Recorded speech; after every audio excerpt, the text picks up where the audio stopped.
সাল্লাল্লাহু আলাইহি সাল্লাম বলেছেন, ইন্নালি জাসাদিকা আলাইকা হাক্কা। অন্য মানুষ তো বটেই, এমনকি তোমার নিজের শরীরের তোমার কাছে অধিকার আছে, পাওনা আছে, দেহের প্রতিও কর্তব্য আছে। কোনো কারণ ছাড়া তুমি তোমার নিজেকেও যদি নিজের প্রতিও যদি জুলুম করো, তাহলে তার জন্য আল্লাহর কাছে জবাবদিহি করতে হবে। কেন ইসলাম আত্মহত্যাকে হারাম করেছে? এর একটি কারণে, আপনাকে যে জীবন দিয়েছেন এই জীবনকে রক্ষা করা আপনার জন্য ফরজ। এই জীবনকে নষ্ট করার অধিকার আল্লাহ আপনাকে। যারা বলে আমার শরীর আমার দেহ আমি যা ইচ্ছা তা করব, তারা কখনো ইমানদার হতে পারে না। এটা ইমানদারের স্লোগান হতে পারে। ইন্না সলাতি ওয়া নুসুকি ওয়া মাহইয়ায়া ওয়া মামাতি লিল্লাহি রাব্বিল আলামিন। নিশ্চয় আমার কুরবানি, আমার জীবন, আমার মরণ সব কিছু আমি নিবেদন করব কার উদ্দেশ্যে? একমাত্র আল্লাহ রাব্বুল আলামিন আমাদেরকে তার যে আদেশ নিষেধগুলো আমাদেরকে মেনে চলতে বলেছেন, এর মধ্যে বেশ কিছু যেগুলো মানবাধিকার সংশ্লিষ্ট, মানুষের অধিকার সংশ্লিষ্ট। শুধু মানুষ নয়, অন্যান্য প্রাণীকন্য সৃষ্টি, এমনকি পোকামাকড়, এমনকি বৃক্ষ তরুলতা, এই সবগুলোর অধিকার আল্লাহ তাআলা আমাদের কর্তব্য আছে নিজের প্রতি, নিজের পরিবারের সদস্যদের প্রতি, মুসলমানদের প্রতি, প্রতিবেশীদের অমুসলমানদের প্রতি, মানুষ তো বটে, এমনকি পশু পাখির প্রতি, কীট পতঙ্গের প্রতি, এমনকি নিষ্প্রাণ আল্লাহর যেসব সৃষ্টি আছে সেগুলোর প্রতি, সবকিছুর প্রতি আমাদের দায়বদ্ধতা আছে, আমাদের জবাবদিহিতা আছে। আপনি মুসলমান হিসাবে আপনি ভালো হওয়ার চেষ্টা করলেন, ইমানটাকেও খাঁটি করলেন, কিন্তু আপনি মানুষের অধিকার নষ্টের হক নষ্ট করলেন, মানুষকে কষ্ট দিলেন, মানুষ প্রতি জুলুম করলেন, মানুষের হক মেরে খাইলেন, মানুষের টাকা মেরে ব্যবসা করতে গিয়ে 2 নম্বরই কাজ করলেন। ক্রেতা হয়ে যখন গিয়েছেন তখনও আপনি খারাপ কাজ করেছেন। আপনি কখনো আল্লাহর কাছে পারবেন না। ভাইরা আমার, পরিপূর্ণভাবে ইসলামে দাখিল হওয়ার জন্য শুধুমাত্র 5 ওয়াক্ত নামাজ পড়লেই, নামাজ পড়ার পাশাপাশি আমাদেরকে ভালো মানুষ হতে হবে। কোনো মানুষের করা যাবে না। আল্লাহ রাব্বুল আলামিন আমাদেরকে সেই কর্তব্য আদায় করতে বারবার সতর্ক করে। আমার এই জীবন আল্লাহর দেওয়া, আল্লাহর নির্দেশে এটা পরিচালিত হবে। অতএব আল্লাহ নিষেধ করেছেন, বিআইদিকুম ইলা তাহলুকা, তোমরা নিজেদেরকে ধ্বংসের দিকে ঠেলে দিও না। আমাদের অনেক যুবক ভাইরা আছেন, তারা পড়লে, কখনো ডিপ্রেশন দেখা দিলে, দুশ্চিন্তা হলে, পরীক্ষাটা খারাপ হলে, অনেক ভাইরা আছেন ব্যবসা দুঃসংবাদ আসলে, কোন রকম লস দেখা দিলে, ধার দেনা হয়ে গেলে, পিঠ ঠেকে গেছে, মানুষের সামনে কিভাবে মুখ দেখাবো, কিভাবে আমি ঘুরে দাঁড়াবো, তখন তারা অনেক সময় আত্মহত্যার পথে। নবী করিম সাল্লাল্লাহু আলাইহি সাল্লাম পরিষ্কারভাবে জানিয়েছেন, যেই আত্মহত্যা করবে কোনো উপায়ে, কিয়ামতের দিন আল্লাহ এই উপায়ে শাস্তি দিতে থাকবেন। এবং এই আত্মহত্যা করাকে ইসলাম হারাম করেছে। কারণ অন্য মানুষ তো বটেই, আপনি যে নষ্ট করবেন, নিজের শরীরকে কষ্ট দিবেন, নিজের জীবনকে আপনি ধ্বংস করবেন, আত্মহত্যার পথে হত্যা করে দুনিয়ার কষ্ট এবং গ্লানি থেকে আপনি বাঁচতে চাইছেন, অথচ আত্মহত্যা করে কিয়ামতের ময়দানে আরো বড় আযাব আপনার জন্য অপেক্ষা করছে। আল্লাহ তাআলা আমাদের সবাইকে আল্লাহর সমস্ত আদেশ নিষেধগুলোকে। ভাইরা আমার, আমাদের এই সমাজে নিজেকে মুসলমান দাবি করেন, ইমানদার, ইমানের বেসিক বিষয়গুলোকে বিশ্বাস করেন, এরকম মানুষ আপনি কম বেশি পাবেন। এমনকি 5 ওয়াক্ত নামাজ পড়ার ব্যাপারে সচেষ্ট আপনি পাবেন। কিন্তু সেই মুসলমান আমাদের সমাজে সোনার হরিণ, যেই মুসলমান বুকে হাত দিয়ে আমি পারতপক্ষে কোনো মুসলমানের হক, কারো অধিকার, কারো পাওনা আমি নষ্ট করি না, আমি কাউকে কষ্টায় আচরণ করি না, কারোর হক মেরে খাই না, কারোর কষ্টের কারণ হই না, আল্লাহর কাছে জবাবদিহি করতে হবে। সেই ভয় থেকে, সেই চেতনা থেকে, সেই তাকওয়ার সুপ্ত শক্তি থেকে আমি সব মানুষের অধিকার আদায় করি। এরকম না কম, অনেক কম। ভাইরা আমার, আজকের এই সেমিনার থেকে, আজকের এই মাহফিল থেকে আমরা যদি বার্তা নিয়ে যাই যে আমরা ফুলের মতো সৌরভ ছড়াবো, কারোর উপকার করতে পারি, আর দ্বারা কারোর কোনো ক্ষতি হবে না, আমি কারোর কষ্টের কারণ হব না, আমি কারোর দুঃখের কারণ হব না, আমি কোনো অধিকার নষ্ট করব না কারোর। নবী সাল্লাল্লাহু আলাইহি সাল্লাম রাস্তার অধিকারের কথা বলেছেন। তিনি বলেছেন, ইয়্যাকুম ওয়াল জুলুস আলা তরিক, তোমরা কেউ পথ দখল করবে না, রাস্তায় বসে পড়বে না। কেন? কারণ তুমি যদি রাস্তা দখল করে ফেলো, ফুটপাতে দোকান দিয়ে বসো, বাইক নিয়ে তুমি মানুষ চলাচলের পথে যেখানে সেখানে বাইক পার্কিং করে রাখো, রিক্সা পার্কিং করে রাখো, তুমি দখল করে রাখো, দোকানদার ভাই যদি ওই জায়গাটাতে মাল রেখে, তাহলে মানুষের অধিকার নষ্ট হবে কি হবে না? রাস্তাটা কি কারোর একক না সবার? তাহলে আমি যদি আমার দোকানের সব জায়গাটা দখল করে রাখি, এই কাজটা কি হালাল হবে না হারাম হবে? অনেক মুসলমান ভাইরা আছেন এই চিন্তাও মাথায় আসে, 20 বছর 30 বছর দোকানদারি করছেন, তার দোকানের সামনে 2 ফিট 4 ফিট 5 ফিট জায়গা তিনি দখল করে রেখেছেন। কিচে রেখেছেন তিনি হয়তো আলাদা সেখানে শামিয়ানা টাঙিয়ে অথবা প্লাস্টিক টাঙিয়ে সেখানে তিনি জিনিসপত্র রেখে কেনাবেচা। দোকান অনেক গাড়িওয়ালা ভাইরা আছেন, বাইকওয়ালা ভাইরা আছেন, যেখানে পার্কিং করা যায় সেটা তো বটেই, এমনকি যেখানে পার্কিং করে পার্কিং করা হবে, মানুষের চলাচলে ব্যাঘাত হবে, রাস্তায় গাড়ির জ্যাম হয়ে যাবে, সেই জায়গা পর্যন্ত তারা পার্কিং করে রাখেন। এর মধ্যে নাই যে আমরা গুনাহ করছি, আমরা নাজায়েজ কাজ করছি, আমরা যারা পথে চলাচল করবে তাদের অধিকার নষ্ট করছি। এমনকি আমাদের দেশে অনেক মসজিদ আছে যেই মসজিদের সিঁড়ি মসজিদের সীমানা পার হয়ে রাস্তা পর্যন্ত নাই। অনেক মসজিদ আছে, বিশেষ করে শহরে দেখা যায়, ঢাকা শহরে যে মসজিদের সীমানা এটা পার হয়ে 2 ধাপ 3 ধাপ সিঁড়ি চলে গেছে। অনেক বাড়িওয়ালা আছে ঢাকা শহরে, এমনকি গ্রামেও, যারা নিজেদের বাড়িতে লোভ করে দিয়েছেন গাড়ি বাইক তোলার জন্য, রাস্তার 1 বিঘত 2 বিঘত 1 ফিট 2 ফিট জায়গা দখল করে ফেলেছেন। এটা কি হারাম? ভাইরা আমার, আমরা যদি শুধুমাত্র মানুষের অধিকার সম্পর্কে সচেতন, আমাদের সমাজটা জান্নাত হয়ে যাবে ইনশাআল্লাহ।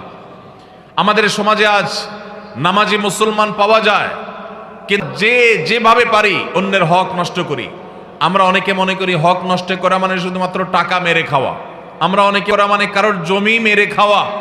ভাইরা আমার, হক মারার যে কত সহস্র পথ আছে, আমরা সেটা অনেকেই, রাস্তা দখলের কথা বললাম, আমরা অনেকেই আছে যে আমাদের নিজের অজান্তে বহু করছে। প্রতিবেশীকে কোনো প্রকার কষ্ট না দেওয়া এটা আমাদের উপরে কর্তব্য। নবী সাল্লাল্লাহু আলাইহি সাল্লাম বলেছেন, লা ইউমিনু বাওয়াইকাহ, যে ব্যক্তির ক্ষয়ক্ষতি থেকে তার প্রতিবেশী নিরাপদে থাকে না, সে মুমিন হতে।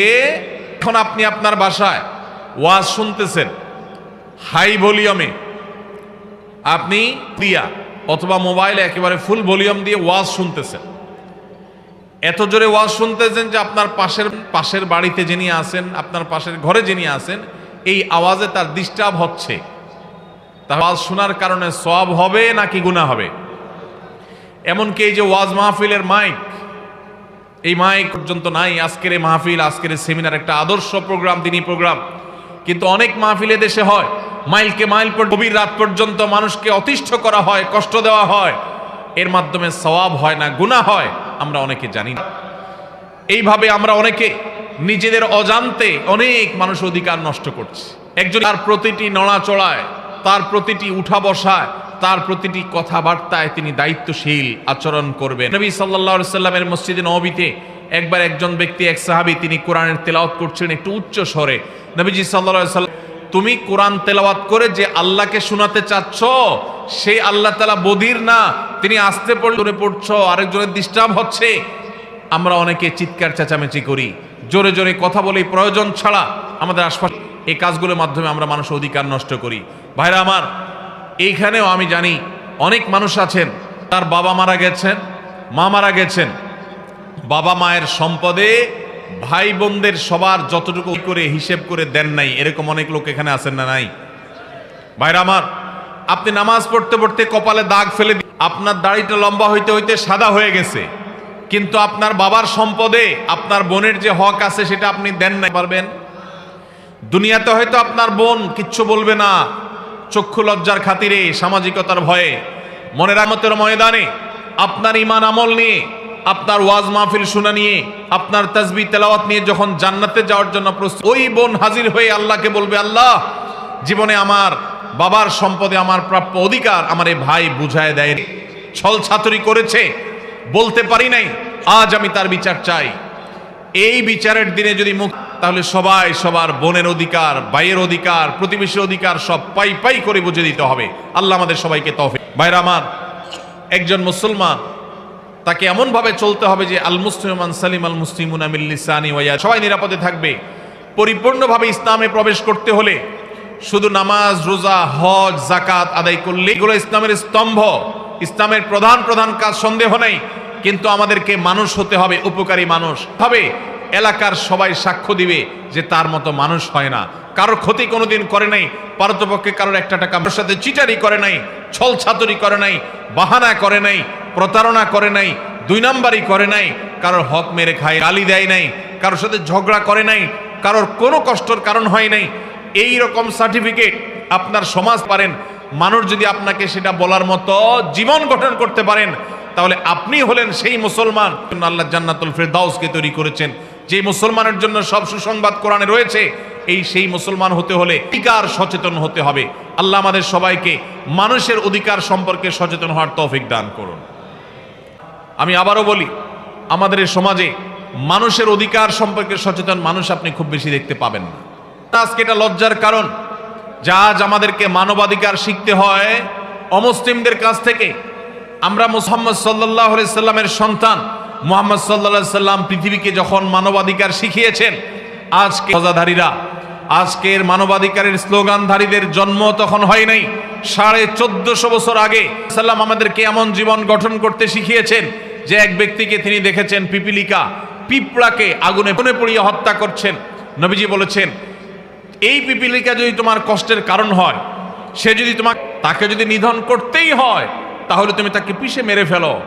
তুমি আগুন জ্বালিয়ে ছটপট করে তাকে নির্মমভাবে হত্যা করবা। পৈশাচিক আনন্দ কোন প্রাণীকে হত্যা করতে গিয়ে তুমি করতে পারো না। প্রাণী কষ্ট দেয়, তুমি তাকে মেরে ফেলতে পারো, সে অধিকার আল্লাহ তোমাকে দিয়েছেন, কিন্তু হত্যা করতে গিয়ে অতিরিক্ত অধিকার তোমাকে দেওয়া হয় নাই। প্রিয় ভাইরা আমার, কত নিজের অজান্তে মানুষ আমাদের বিরুদ্ধে বাদী হয়ে আছে কিয়ামতের ময়দানে। যারা দাঁড়াবে তাদের অধিকার আমরা নষ্ট করেছি। আপনারা দেখছেন নবী সাল্লাল্লাহু আলাইহি সাল্লামের যে একজন নারী সারা জীবন ইবাদত বন্দেগী করেছেন, শুধুমাত্র বেঁধে রেখেছেন, খাবার দেন নাই সময় মতো, মারা গেছে।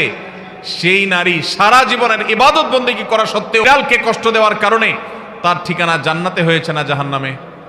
জাহান্নামে। তাহলে আমরা যদি কোনো কারণ হই, কোনো মানুষের কষ্টের কারণ হই, দোকানদার ভাই যদি কাস্টমারকে ঠকায়, জান্নাত ঠিকানা।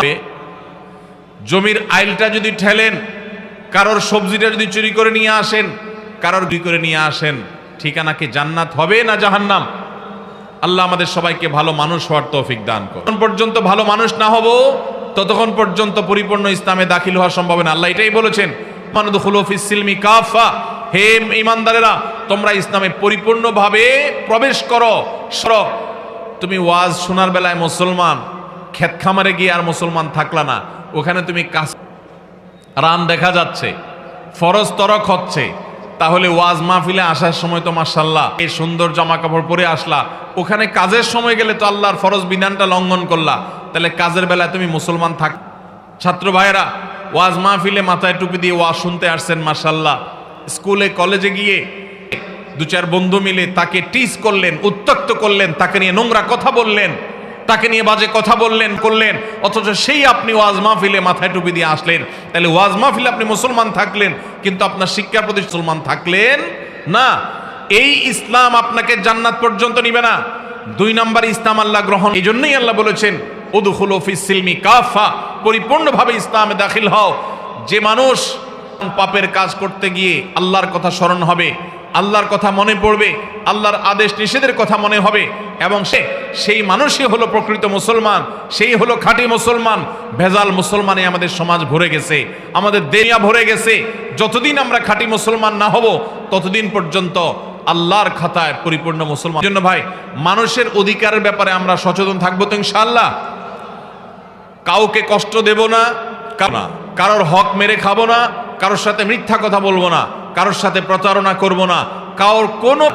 এই প্রতিজ্ঞা যদি আপনি আজকে করে যেতে পারেন এবং এটা যদি আপনি ধরে রাখতে পারেন, তাহলে আপনার জীবন সফল, আপনার জীবন সবচেয়ে বেশি আল্লাহ তাআলার কাছে কামিয়াব বলে বিবেচিত হবে।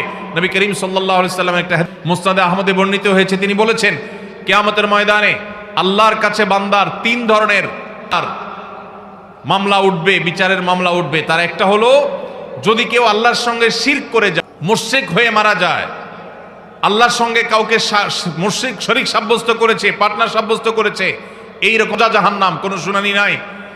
আর যদি কেউ আল্লাহর কোনো হক নষ্ট করে, নামাজ পড়েছে, ত্রুটি ছিল, রোজা রেখেছে, কিন্তু কখনো ঝামেলা হয়েছে, সঠিকভাবে রাখে নাই, আল্লাহ তাআলা চাইলে তাকে শাস্তিকে মাফ করবেন। আর 3 নম্বর যে মামলা আল্লাহর দরবারে উঠবে কিয়ামতের দিন, সেটা হলো ওই মামলা যেই মামলা অধিকার সংশ্লিষ্ট মামলা, কারোর হক নষ্ট করেছেন, কারোর কষ্টের কারণ হয়েছেন, কাউকে কোনোভাবে অধিকার, ভাইরা আমার, আজ এই মামলার আসামি ঘরে ঘরে, প্রত্যেকটি জনপদে, বাজারে ঘাটে, সব জায়গায় এই মামলার আসামি। আমাদের চিটারি বাটপারি, আমাদের মানুষের হক নষ্ট করা, এগুলোতে মানুষ অতিষ্ঠ, কেউ কাউকে বিশ্বাস করার মতো অবস্থা নাই। রাসূলুল্লাহ বলেছেন এই মামলার যারা আসামি হবে কিয়ামতের দিন আল্লাহ রাব্বুল আলামিন এই মামলা জনকেও ক্ষমা করবেন না, এবং আল্লাহ তাআলা তাদের মামলাগুলোর সবগুলোকে রেফার করবেন ওই যার হক নষ্ট করেছেন। কিয়ামতের দিন তার কাছ থেকে আপনাকে মাফ চাইতে হবে, আর সেদিন কেউ কাউকে মাফ করবে না। আপনি কামাই করেছেন সেগুলো দিয়ে সেই দায় দেনা মুক্ত করা হবে, পরিশোধ করা হবে, এবং এক পর্যায়ে আপনি খালি পারে।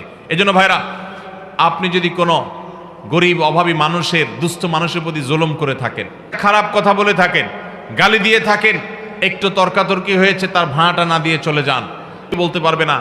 কিয়ামতের ময়দানে অবশ্যই সে আপনার সামনে দাঁড়িয়ে যাবে এবং তার সে হক আদায় করে নিবে। এজন্য ভাইরা, আজকের এই মাহফিল থেকে সবাই আল্লাহর সাথে ওয়াদা করে যাব, আমরা কোনোদিন কারোর কষ্টের কারণ ইনশাআল্লাহ। আল্লাহ আমাদের সবাইকে তৌফিক দান করুন। আল্লাহ আমাদেরকে ফেরেশতা সুলভ আচরণ করার তৌফিক দান করুন। সবার চেষ্টা করবো তো ইনশাআল্লাহ। ভাইরা আমার, 4 নম্বর, ইসলামের জন্য আমাদের আচরণটা সুন্দর করতে হবে। বান্দার হকের মধ্যে অনেকটা সেটা চলে আসে, কিন্তু আলাদা হবে। নবী করিম সাল্লাল্লাহু আলাইহি সাল্লাম বলেছেন, মা মিন শাইইন ইউদাউ ফিল মিজান ইয়াউমাল কিয়ামাতি আসকালু, কিয়ামতের ময়দানে যত আমল নেক আমলের পাল্লায় রাখা হবে, আপনি আলহামদুলিল্লাহ বলেছেন, আল্লাহু আকবার বলেছেন, তাসবিহ তাহলিল করেছেন, জিকির আজকার করেছেন, কোরআন তেলাওয়াত করেছেন, ওয়াজ মাহফিলে গিয়েছেন, আপনি নফল নামাজ পড়েছেন, নফল রোজা রেখেছেন, নফল দান সাদাকা করেছেন, যত প্রকার, এর মধ্যে কিয়ামতের ময়দানে সবচেয়ে ওয়েটফুল আমল হবে, সবচেয়ে ভারী আমল হবে আপনার সুন্দর আচরণ। মানুষ আছেন নামাজটা অনেক সুন্দর, অনেক আলেম আছেন ওয়াজ করে অনেক ভালো, কিন্তু তার মাদ্রাসায় স্টাফদের সাথে, হুজুরদের সাথে, সহকর্মীদের সাথে, বাবুর্চিদের সাথে, অন্য লোকদের সাথে আচরণটা খারাপ করে। আছে না নাই?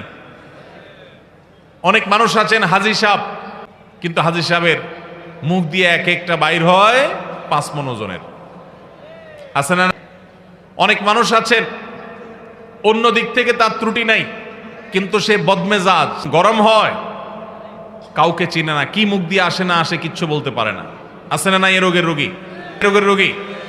ভাইরা আমার, যারা আচরণ সুন্দর হবে, যারা আখলাক সুন্দর হবে, সাল্লাম বলেছেন কিয়ামতের ময়দানে নেক আমলের দৌড়ে সে এগিয়ে থাকবে। অনেকে নফল নামাজ, দান সাদকা, তাসবিহ তাহলিল নিয়েও সেই দৌড়ে আগাইতে পারবে না। শুধুমাত্র যে ব্যক্তি কারোর সাথে আচরণ একটা ভালো করবে, অহংকার করবে না, বিনয়ী হবে, গর্ব করবে না, দম্ভ দেখাবে না, মাটি হয়ে থাকবে, যে ব্যক্তি মানুষের সাথে গালমন্দ করবে না, মানুষের সাথে দুর্ব্যবহার করবে না, মানুষকে কারো ভুল হলে সুন্দরভাবে শুধরাবে, এই উত্তম আচরণের দুর্ভিক্ষ চলছে। এটার ভয়াবহ দুর্ভিক্ষ, অকাল চলছে, বড় অভাব চলছে আমাদের সমাজে। আখলাক ভালো, আচরণ ভালো, সেই দাঁড়িয়েলা মুসলমান পাবেন, বোরকা পরেন সেরকম বোন পাবেন, কিন্তু সেই বোন স্বামীর সাথে, শ্বশুরের সাথে, যারদের সাথে, অন্যান্য প্রতিবেশীদের সাথে আচরণ করতে গিয়ে নিজের মুসলমান কখনো রূঢ় আচরণকারী হতে পারে না। নবী করিম সাল্লাল্লাহু আলাইহি সাল্লাম জান্নাতি লোকদের মার্কা বলেছেন, তার আলামত বলেছেন। তিনি বলেছেন জান্নাতি লোকদের মার্কা হলো প্রত্যেক সেই লোক কি থাকে, যে লোকটা নিরহংকার থাকে, যে লোকটা নিরীহ থাকে, আর যে খুব দম্ভ করে, মুস্তাকবির, যে ব্যক্তি গোয়ার কিসিমের হয়, সবাইকে দমায়া রাখে, কাউকে সাইড দেয় না, তার দাপটের চোটে কেউ টিকতে পারে না। নবী করিম সাল্লাল্লাহু আলাইহি সাল্লামের হাদিস বলছে এটা জাহান্নামী হওয়ার লক্ষণ। এই দুরাচরণ থেকেও বেঁচে থাকার তৌফিক দান করুন। ভাইরা আমার, পরিপূর্ণভাবে মুসলমান হইতে রাজি আছে তো ইনশাআল্লাহ? তাহলে আমাদের আখলাক, আচরণটা সুন্দর করতে হবে। আজ থেকে আমরা প্রতিজ্ঞা করে যাব, আমরা কারোর সাথে আচরণ খারাপ করব না। এর সাথে যদি আচরণ খারাপ করেন, বাহিরে যত নামাজ কালাম পড়েন, যত হুজুর সাজেন, যত মাহফিল শুনেন, 2 পয়সার কোন। নবীজি সাল্লাল্লাহু আলাইহি সাল্লাম বলেছেন খায়রুকুম লি আহলি ওয়া আনা খায়রুকুম লি আহলি, তোমাদের মধ্যে সব যে তার বাসার পরিবারের লোকদের কাছে ভালো, তার বউয়ের কাছে ভালো, কারণ বাহিরে ভালো সাজা খুব সোজা, দোকানদার নরম নরম কথা বলা খুব সোজা, আপনার আসল রূপ, আসল চেহারা, আসল ব্যবহার দুনিয়ার আর আপনার বউ, আপনার মা, আপনার বোন, বাসার লোকজন তারা ঠিকই জানে। এই জন্য বাসার লোকজন আপনাকে ভালো বলে না খারাপ বলে এটা আপনাকে আগে জানতে হবে। এখন মুশকিল হলো ব্যবহার, বউ খারাপ বলবে যে ওই সাহসও বউয়ের নাই, ঠিক না ঠিক? যদি আপনার স্ত্রী হিসাবে স্বীকৃতি দেয় আপনার অগোচরে, আপনি জানেন যে আপনার স্ত্রী বলে যে ওনার ব্যবহার সবচেয়ে ভালো, মধুর, মুগ্ধ দিয়া কথা বলে না, বাপের বাড়ির খোঁটা দেয় না। অনেক মানুষ আছে নামাজ কালাম পড়ে বাড়ির খোঁটা দেয়, আছে না নাই? তোমার বাপ তো তোমাকে দেখতে আসলো না, কই তোমার ভাইরা তো একবারও আসলো না। এক পুরুষ বলে কি বলে না? এই পুরুষ হলো আল্লাহর জমিনের সবচেয়ে বড় ছোট লোকদের একজন। কোন মেয়ে সে নিজের বাপের বাড়ির সব কিছুকে ফেলে রেখে আপনার সংসারে চলে আসছে, এই বেচারি এখন এখানে অনেকটা অসহায়ের মতো, তার এখানে আপন বলতে কেউ নেই। এই অবস্থায় তার বাবা যদি তাকে দেখতে, তার ভাই বোনরা যদি তার খোঁজ খবর না নেয়, তাহলে তার মনটা কি ভালো থাকে না খারাপ থাকে? বলেন, ভালো থাকে না খারাপ থাকে? কোন মহিলা তার বাপের বাড়ি থেকে তার খোঁজ খবর যদি না নেয়, তার খোঁজ খবর যদি বাপের বাড়ির লোকজন না নেয়, তার মনটা কি ভালো থাকে না খারাপ থাকে? খারাপ থাকে, তার কষ্ট লাগে। স্বামী হয়ে যদি আপনি তারে খোঁচান, আরো যদি কষ্ট দেন যে তোমার বাপ কেমন মানুষ, যে তুমি অসুস্থ হয়েছো, কই তোমার ভাইরা তো একটু ফোনও করলো না, একটু আসলো না, তাহলে তার কষ্টটা কি বাড়বে না কমবে? তাহলে তার কষ্ট বাড়াইলে আপনার কি লাভ? আপনার কোনো লাভ আছে? বরং আপনি ভালো মুসলমান, তোমার আব্বা হয়তো ব্যস্ত সেজন্য আসতে পারে নাই, তোমার ভাই হয়তো কোনো কারণে ভুলে গেছে, বললে কি হয়েছে, আমি তো আসি, আমি তো তোমার পাশে আসি, তোমাকে দেখব। এটা হলো মুসলমানের আচরণ, এটা হলো মুসলমানের দিয়ে কথা বলা, ওইটা হলো অমুসলিমের আচরণ, সেটা কোনো মুসলমানের আচরণ হতে পারে না। এরকম শত শত উদাহরণ দিয়ে বোঝানো যাবে, বলা যাবে আমরা কতভাবে মানুষের হক নষ্ট করি, খবরও নাই। এই ঠিক গ্রামে অনেক মহিলা আছেন, কোনো কারণ ছাড়া আরেক মহিলাকে খোঁচা, তোমার বাপ এখনো আসে নাই, তোমার বাবার বাড়ির থেকে কিচ্ছু দেয় নাই, বা খবর নেই নাই, এমনি তার মনটা খারাপ। আরো যখন এই কথা বলবে, সেই মনটা তো আরো খারাপ হবে। অনেক পড়েন, সোমবার বৃহস্পতিবার রোজা রাখেন, নফল আমল করেন, কোরআন তেলাওয়াত একদিনও মিস যায় না, কিন্তু আবার এই মানে খোঁচানোটাও মিস যায় না, ঠিক না ঠিক? মনে রাখবেন, হবে আপনি ভালো মুসলমান হবেন যদি আপনার আচরণটা সুন্দর হয়, আমাদের লজ্জা হয়, আমাদের কষ্ট হয়। অমুসলিম প্রধান দেশগুলোতে মানুষ অন্যকে এভাবে কষ্ট দিয়ে কথা বলে না। আপনি তো সেই ইসলামের অনুসারী যে ইসলাম বলেছে তাবাসসুমুকা আলা ওয়াজহি আখিকা সাদাকাহ, ভাইয়ের মুখে হাসি মুখে কথা বললে কারোর সাথে তোমার আমলনামাতে দান করার সওয়াব আল্লাহ তাআলা জমা দিবেন। যদি তুমি হাসি মুখে কথা বলো, সেখানে আপনি রূঢ় আচরণ করে যদি কথা বলেন, তাহলে হবে কি দশা হবে? কয়জন মানুষ আছে আমরা আজকে জাপানিজদেরকে, জার্মানিদেরকে, ইউরোপিয়ানদেরকে, তারা একজন আরেকজনের সাথে কথা বললে হাসি মুখ ছাড়া কথা বলে না, মুচকি হাসি ছাড়া কথা বলে না, জোরে জোরে কথা বলে না যাতে কারোর জন্য। আর আমাদের যুবক ভাইরা অনেকে আছেন গ্রামে গানের আওয়াজের চোটে পুরা কাঁপে। এই যে যুবক ভাই, আপনি গানের আওয়াজ, নিজে গান শুনছেন, পুরো এলাকার মানুষকে শুনতে বাধ্য করছেন, এটা কোনো মুসলমানের আচরণ না। এবং মুখ দ্বারা কেউ কষ্ট পেতে পারে না। আল্লাহ আমাদের সবার আখলাক গুলোকে সুন্দর করে দিন।